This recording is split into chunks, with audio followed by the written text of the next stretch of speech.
How to remove the admin from a WhatsApp group member. Open WhatsApp and access the group chat of your interest.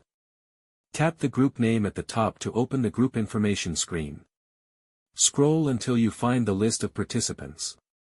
Here you can see who the admins are, indicated with the Group Admin label under their name. Find the person whose role you want to revoke. Press and hold on their name if you are using Android, or tap it if you are on iPhone. A menu with several options will appear. Among these, select Remove Admin Privileges. The change is immediate. The user will remain in the group as a normal participant, but will no longer be able to add or remove members, edit the group information or assign new admins. Remember that to perform this operation you must be an admin yourself.